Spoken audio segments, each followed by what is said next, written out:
வணக்கம் நண்பர்களே, காசி தமிழ் சங்கமம் 4.0ல இந்த வீடியோ பார்ட் 2 வருது. பார்ட் 1 பார்க்காதவங்க அந்த வீடியோவை பார்த்துட்டு இதை பாருங்க. வீடியோ பார்க்குற நண்பர்கள் வீடியோவுக்கு ஒரு லைக் பண்ணுங்க, கமெண்ட் பண்ணுங்க, மறந்துடாம சப்ஸ்கிரைப் பண்ணுங்க. தெரிஞ்சவங்களுக்கும் உங்களோட உறவினர்களுக்கும் இந்த வீடியோவை ஷேர் பண்ணுங்க. இப்போ நம்ம சால்வையையும் நினைவு பரிசையும் வாங்கிட்டு நமோ காட்ல நடக்கிற கலாச்சார நிகழ்ச்சியை போய் பார்ப்போம். வாங்க இந்த வீடியோக்குள்ள போகலாம்.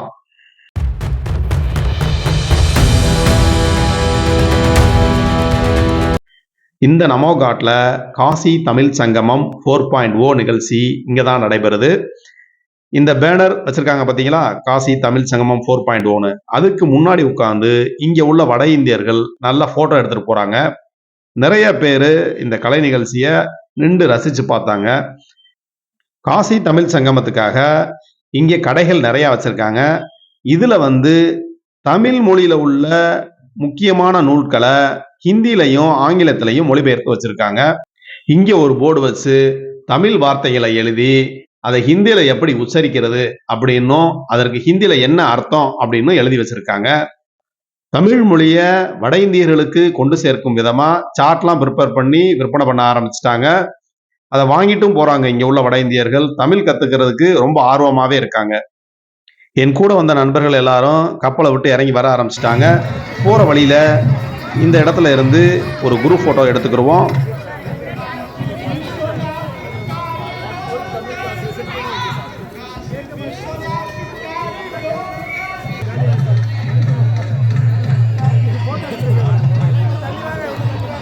குரூப் போட்டோ எடுத்து முடிச்சுட்டு நமோ காட்ல உள்ள ஓப்பன் ஆடிட்டோரியத்துக்கு போவோம்.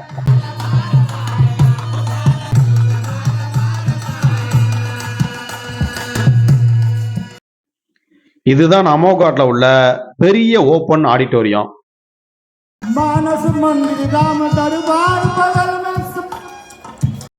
இனி கலை நிகழ்ச்சிகளை பார்க்கலாம்.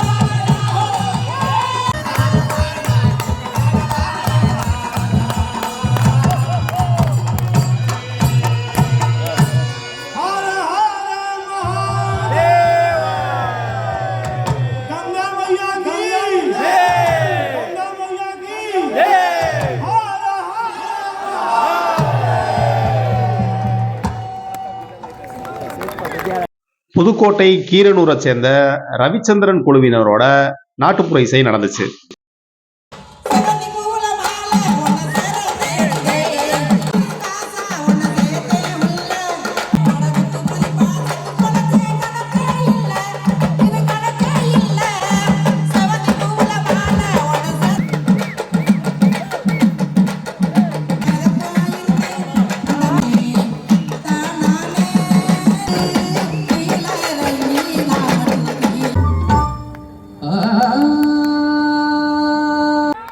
காசி தமிழ் சங்கமம் சார்பா வந்திருந்த மாநில அமைச்சருக்கு நினைவு பரிசை கொடுத்தாங்க.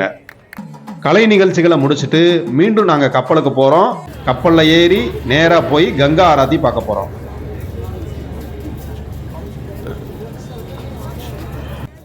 தமிழ்நாட்டு பொருட்களை ஹிந்தி சேல்ஸ்மேன் ஹிந்தியில வியாபாரம் பண்றது பார்க்கறதுக்கு ஆச்சரியமா இருந்துச்சு. நம்ம ஹிந்தி கற்றுக்கிறோமோ இல்லையோ அவங்க சீக்கிரம் தமிழ் கற்றுக்குருவாங்க அப்படிங்கிறதுல எந்த சந்தேகமும் இல்லை.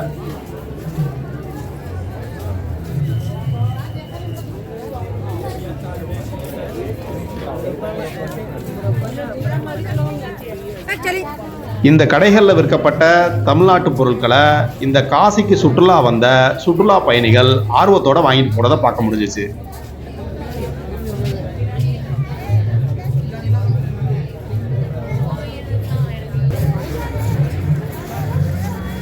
காசியில் சாயங்காலம் 5 மணிக்கெல்லாம் நல்லா இருட்டிடுது. எங்கே பார்த்தாலும் பனிமூட்டமாக இருக்கு. குளிர் நல்லா 10 டிகிரிக்கு வந்துடுது. கப்பலில் ஏறி படித்துறைகளை ரசிச்சுக்கிட்டே கங்கா ஆராத்தி பார்க்க கிளம்பிட்டோம். ஒவ்வொரு படித்துறைகள்லையும் கலர் கலராக லைட் போட்டிருக்காங்க. நம்ம கூட வந்த இளைஞர்கள் அவங்களோட வேலையெல்லாம் பார்க்க ஆரம்பிச்சிட்டாங்க. ஸ்டூடெண்ட்ஸ் நிறைய பேர் வந்திருந்தாங்க காசியிலிருந்து. அவங்களோட சேர்ந்து நம்மளோட இளைஞர்களும் ஆட ஆரம்பிச்சிட்டாங்க.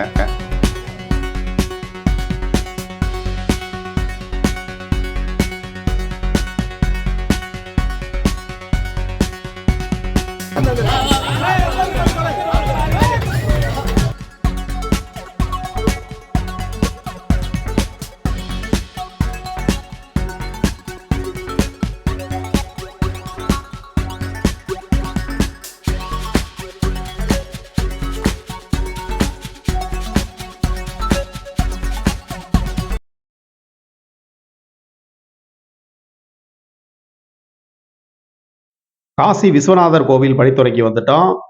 இந்த படித்துறைக்கு அடுத்து தான் கங்கா ஆராத்தி நடக்கும். மணிகர்ணிகா காட்ல இரவு நேரத்திலையும் இறந்த உடல்களை எரிச்சுக்கிட்டு இருக்கிறத பார்க்க முடியுது. இங்க வந்திருக்கிறதுலயே இது உயரமான கப்பல்ங்கிறதுனால கொஞ்சம் தூரமா நிப்பாட்டிட்டாங்க. கங்கா ஆராத்தியை எங்களால கிளியரா பார்க்க முடியல. போன்ல ஜூம் பண்ணி காமிக்கிறேன், பாருங்க.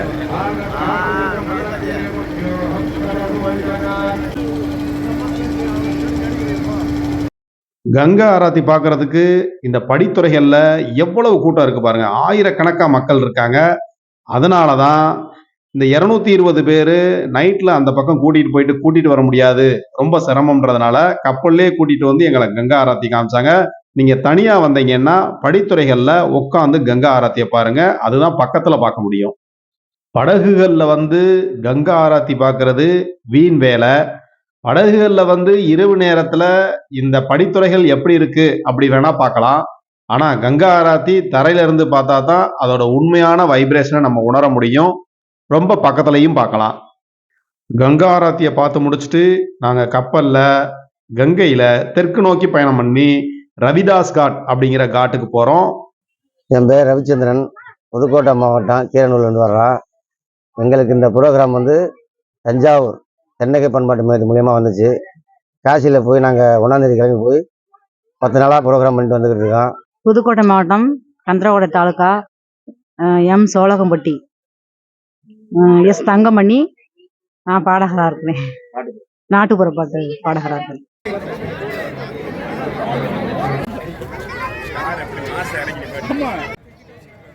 ரவிதாஸ் காட்ல இன்னும் படிகள் கட்டல, மண்ணிலே படி மாதிரி செதுக்கி வச்சிருக்காங்க. அது வழியா தான் வர்றோம். மழை பெஞ்சா இந்த இடத்துல ரொம்ப வழுக்கும்.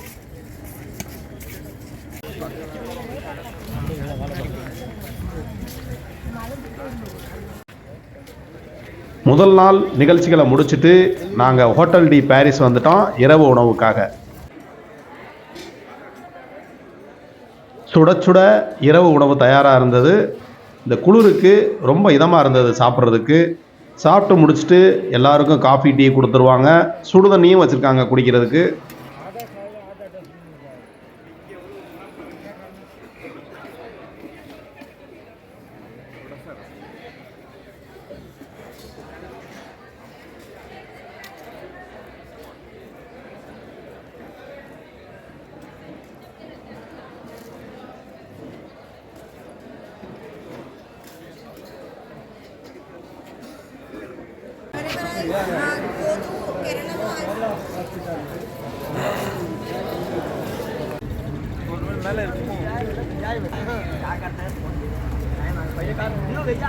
நண்பர்களே, காசியில் இன்னைக்கு 2வது நாள் காசி தமிழ் சங்கமம் 4.0ல இன்னைக்கு வந்து 2வது நாள் இந்த அனுமன் காட்டில் ஆரம்பிக்குது. இப்போ கிளைமேட் வந்து 10 டிகிரி குளிரில் கங்கையில் நீராடுறதுக்காக வந்திருக்கோம்.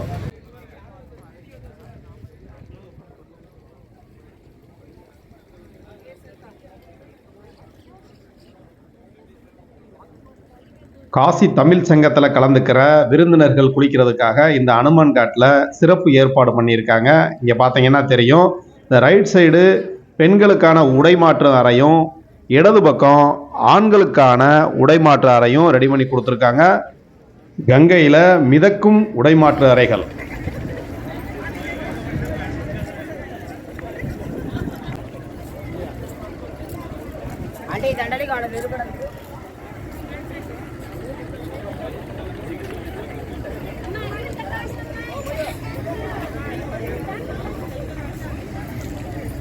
சேஃப்டிக்காக கயிறு கட்டி விட்டுருக்காங்க. கயிறை பிடிச்சிக்கிட்டே குளிக்கலாம், அதை தாண்டி போகக்கூடாது.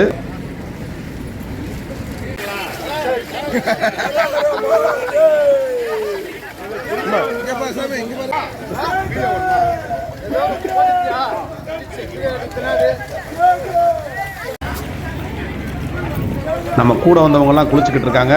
நான் மொதல் ஆளாக போய் குளிச்சுட்டு ரெடி ஆகிட்டேன், வீடியோ எடுக்கணும் அப்படிங்கிறதுக்காக. ஆமாம்,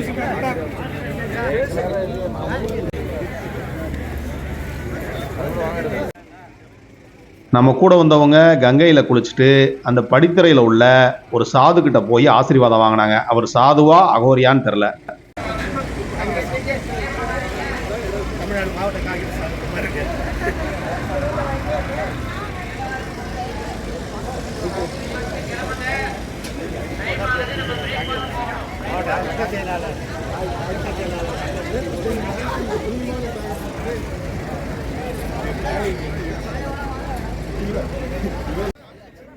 குளிச்சு முடிச்சோன்னே எல்லாத்துக்கும் சூடாக டீ கொடுத்தாங்க. டீயை பழித்துறைக்கே கொண்டு வந்துட்டாங்க ஐஆர்சிடிசியிலேருந்து. அவங்களுக்கு ஒரு நன்றி. காலை வேளையில் இந்த காசி கங்கை கரையில் நம்மளும் ஒரு செல்ஃபி ஃபோட்டோ எடுத்துக்கிடுவோம். கங்கை கரையில் காலையில் படகு போக்குவரத்து ரொம்ப பிஸியாக நடக்குதுங்க காசியில். இங்கே பாருங்கள், பார்த்தாலே தெரியும்.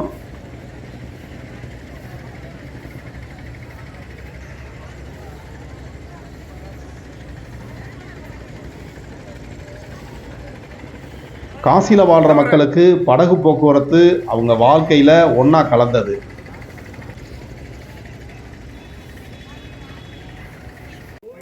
இந்த அனுமன்காட் பகுதியில் உள்ள வியாபாரிகள் நல்லா தமிழ் பேசுகிறாங்க. இந்த அனுமன்காட் பகுதியே தமிழர்கள் அதிகமாக வசிக்கக்கூடிய பகுதி.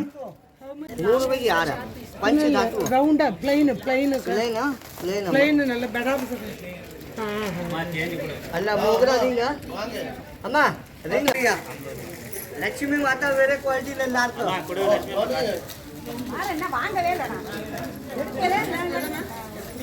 मंदिर फोटो काशी विश्वनाथ अन्नपूर्णा देवी.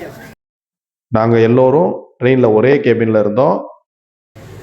நண்பர்களோடு சேர்ந்து ஒரு ஃபோட்டோ எடுத்தாச்சு. அடுத்ததாக நம்ம மகாகவி சுப்பிரமணிய பாரதியார் வாழ்ந்த வீட்டை பார்க்க போகிறோம்.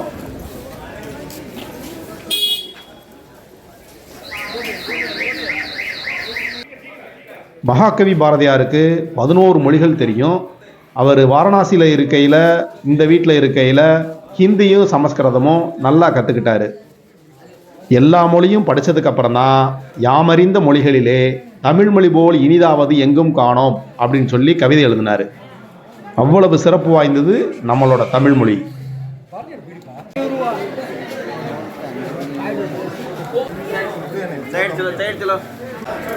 பாரதியார் வாழ்ந்த வீட்டுக்கு நேர் எதிரில் காஞ்சி காமகோடி பீடத்தோட காஞ்சி சங்கரமடம் இருக்கு. வாங்க உள்ள போய் பார்க்கலாம்.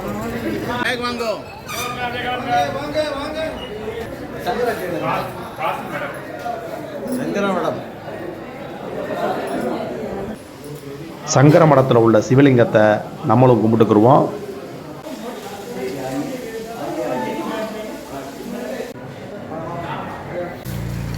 மகாகவி சுப்பிரமணிய பாரதியார் வாழ்ந்த வீட்டையும் காஞ்சி சங்கரமடத்தையும் பார்த்துட்டு நம்ம வெளியில் வந்துட்டோம். இங்கேருந்து நம்ம காசி ஹிந்து யூனிவர்சிட்டிக்கு போகிறோம். மகாகவி பாரதியாருக்கு இங்கே சிலை வச்சுருக்காங்க. அவர் வீட்டுக்கு போகிறதுக்கு முன்னாடியே பக்கத்தில் உள்ள டீ கடைக்காரரு, நான் தான் இங்கே டெய்லி கூட்டி பெருக்கி சுத்தம் பண்ணுறேன் அப்படின்னு சொல்லி சொன்னார். ரொம்ப சுத்தமாகவே வச்சுருக்காங்க. அவருக்கு நம்ம ஒரு நன்றியை தெரிவிச்சுக்கிடுவோம்.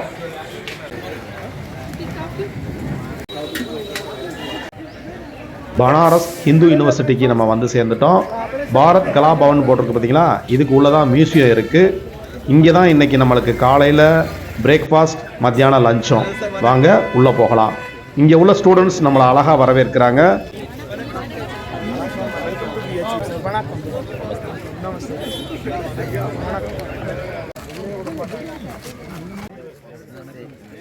இங்கே உள்ள பேராசிரியர்களும் நம்மளை அன்போடு வரவேற்கிறாங்க. இட்லி, பொங்கல், சாம்பார், சட்னி, வடை, ஸ்வீட்டு, ஆப்பிள், காப்பி, தண்ணி. சாப்பாடு சுவையாக சாப்பாடு, அருமையான சாப்பாடு. காசி தமிழ் சங்கம். ஐஆர்சிடிசி இங்கே எங்களுக்கு சுவையான காலை உணவு கொடுத்தாங்க. காலை உணவுக்கு அப்புறம் இங்கே உள்ள மியூசியத்தை போய் பார்க்க போகிறோம். மியூசியத்துக்குள்ளே வீடியோ ஃபோட்டோ எடுக்க அனுமதி இல்லை. இங்கே பார்த்துட்டு அப்படியே ஆடிட்டோரியம் போகிறோம். பண்டிட் ஓம்காரநாத் தாகூர் ஆடிட்டோரியம் இது. பாரத் கலாபவனுக்கு எதிர்த்தாப்புலேயே இருக்குது. தமிழ்நாட்டுக்கும் காசிக்கும் ஆதி காலத்திலிருந்து இருக்கக்கூடிய தொடர்பை பற்றின கருத்தரங்கு இங்கே நடந்துச்சு. அதில் நாங்கள் கலந்துக்கிட்டோம்.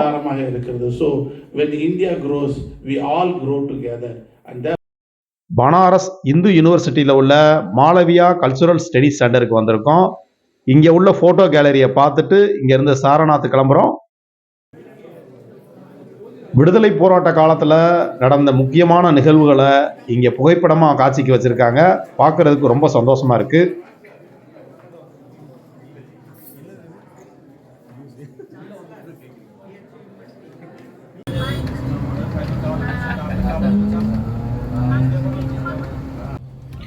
வாரணாசி நகருக்கு வடபகுதியில் 10 கிலோமீட்டர் தொலைவில் உள்ள சாரநாத் நோக்கி போய்கிட்டு இருக்கோம். பஸ்ஸை விட்டு இறங்கி இப்போ நம்ம சாரநாத் மியூசியத்துக்குள்ளே போய் உள்ள என்ன இருக்குது அப்படின்னு பார்ப்போம்.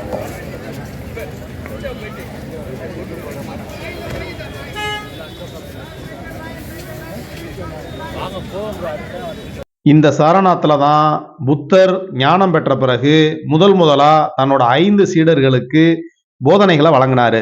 சாரநாத் அப்படின்னா மான்களின் தலைவன் அப்படின்னு அர்த்தம். சாரநாத்தில் டூரிஸ்டுகளை கவரும் விதத்துல நிறைய கடைகள் இருக்கு. இங்க உள்ள கலாச்சாரத்தை பிரதிபலிக்கிற மாதிரி இந்த கடைகள்ல பொருட்கள் இருக்கு. இந்த மியூசியம் காம்பவுண்ட் வாலை சுத்தி ஃபுல்லா கடைகள் தாங்க. எங்க பார்த்தாலும் கடையா தான் இருக்கு. எல்லா கடையிலையும் மக்கள் நின்று பொருட்களை வாங்கத்தான் செய்றாங்க. இதுதான் சாரநாத் மியூசியம். வாங்க உள்ள போய் பார்க்கலாம்.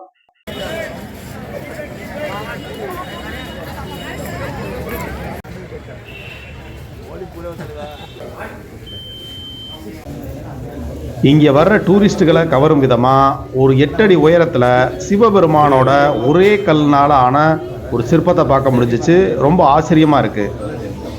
நம்ம இந்திய அரசாங்கத்தோட சின்னமான சாரநாத் சிம்மத்தூண், சிங்கங்கள் உள்ள தூண் இதுதான். புத்தருக்காக பேரரசர் அசோகர் எழுப்பின நினைவு சின்னங்கள் தான் இவை அனைத்துமே. இந்த சாரநாத் புத்த சமயத்துக்கு ஒரு முக்கியமான இடம். இந்த பூங்காக்கு உள்ளதான் இந்த இடிபாடுகள், ஸ்தூபா எல்லாமே இருக்கு.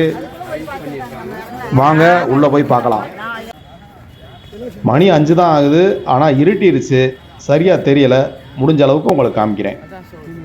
பெரிய கட்டடங்கள் இருந்ததுக்கான அடையாளங்கள் தான். அதோட பேஸ்மெண்ட் தான் இருக்கு. கட்டடங்களை காணா, பூரா செங்கலா தான் தெரியுது.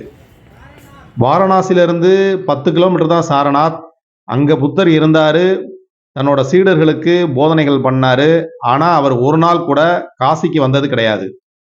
அசோகர் ஏற்படுத்தின அந்த நினைவு தூண் 3 துண்டா உடைஞ்சு கிடக்கு உள்ள. உலகம் முழுவதும் உள்ள புத்த பிக்குகள் இந்த சாரநாத்துக்கு வந்து வழிபடுறாங்க. உத்தரப்பிரதேசத்தில் உள்ள டீ கடைகளில் இந்த மாதிரி மண் கப்பில் தான் டீ கொடுக்குறாங்க. குடிச்சிட்டு நம்ம கீழே போட்டு உடைச்சிடலாம். ஒரு டீ 10 ரூபா.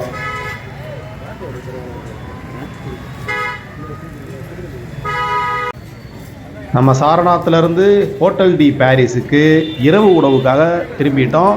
அங்கே நடந்த ஆடம்பர திருமணத்தை கொஞ்சம் பாருங்க.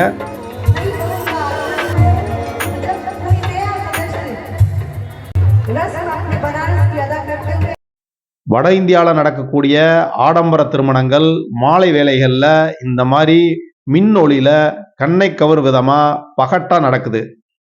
இந்த பயணத்தின் மூலமா அவங்களோட கலாச்சாரத்தை கொஞ்சம் கொஞ்சமா தெரிஞ்சுக்கிறோம். காசி தமிழ் சங்கமம் 4.0 2வது நாள் நிகழ்ச்சிகள் இதோட முடியுது. நாளைக்கு காலையில் எழுந்திரிச்சு பிரயாக்ராஜ் போக போறோம்.